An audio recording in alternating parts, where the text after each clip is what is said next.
আমার ছেলে কানাডায় বড় হচ্ছে তো, তাই বাংলাটা ওর একেবারেই আসে না। এই কথাটা বলাটা ছিল আমার কাছে খুব লজ্জার। তাই ছোট থেকেই ছেলের অস্থিমজ্জায় ঢুকিয়ে দিয়েছিলাম বাংলাই হলো বাড়িতে কথা বলার তার একমাত্র কমিউনিকেশনের মাধ্যম।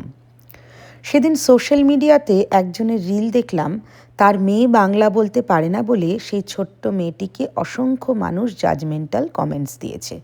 সেটা কিন্তু মোটেও কাম্য নয়। একটা ভাষা মানুষের কমিউনিকেশনের মাধ্যম। সেটা বাংলা, ইংরেজি, তামিল, তেলেগু, ফ্রেঞ্চ যা খুশি হতে পারে। সে যে ভাষায় কমফোর্টেবল সেটাই তার কথা বলার মাধ্যম।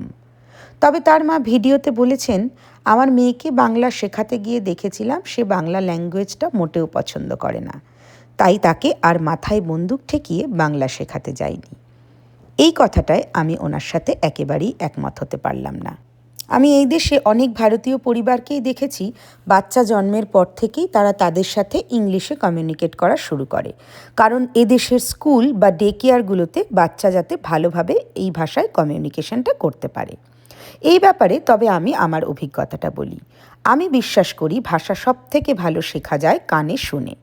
আমার ছেলে যখন আদো আদো করে একটা দুটো ওয়ার্ড বলতে শুরু করে, তখন থেকেই আমরা ওর সাথে শুধুমাত্র বাংলায় কথা বলতাম। বাংলা কবিতা, বাংলা ছড়া, বাংলা গান শোনানো, বাংলাই ছিল তার কমিউনিকেশনের একমাত্র মাধ্যম। তাই তাকে কোনোদিনই মাথায় বন্দুক ঠেকিয়ে বাংলা শেখাতে হয়। সে যখন তার 2.5 বছর বয়সে প্রথম ডে কেয়ার যায়, 2 সপ্তাহ কোনো কথা বলেনি। জল খাওয়া, ওয়াশরুম, কোনো কিচ্ছু না।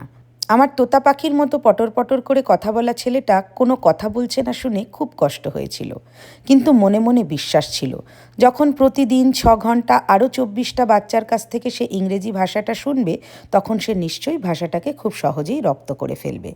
ঠিক তাই হলো। 1 মাস পেরোতে না পেরোতেই এডুকেটর বলল he has started communicating in English. 1.5 বছর পর যখন তার ডে কেয়ার জার্নি শেষ হলো, এডুকেটর বলেছিল, যখন আমরা আন্নিকের সাথে কথা বলি আমরা ফিলই করি না ও একটি শিশু, মনে হয় যেন একটা অ্যাডাল্টের সাথে কথা বলছি। ওর কথাবার্তাগুলো এত ম্যাচিওর্ড।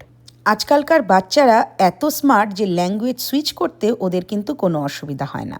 স্কুলের দরজা অবধি বাবাকে বাবা বলে ডাকলেও স্কুলের গণ্ডি পেরোলেই বাবা হয়ে যায় ড্যাড। অবাক লাগে, ইন্ডিয়ার আত্মীয় পরিজনদের সাথে ভিডিও কল করার সময় তার মুখ দিয়ে কিন্তু একটি ইংরেজি শব্দও বেরোয় না। যদিও চকো তার কথার মধ্যে বেশ ভারী ভারী বাংলা শব্দ ইউজ করে, কিন্তু বুঝতে পারি যে ওর কমফোর্ট ল্যাঙ্গুয়েজটা ধীরে ধীরে বাংলা থেকে ইংরেজিতে চেঞ্জ হয়ে যাচ্ছে, কারণ ও যখন রেগে যায় তখন ও ইংরেজি ভাষাতে কথা বলতে বেশি স্বাচ্ছন্দ্য বোধ করে।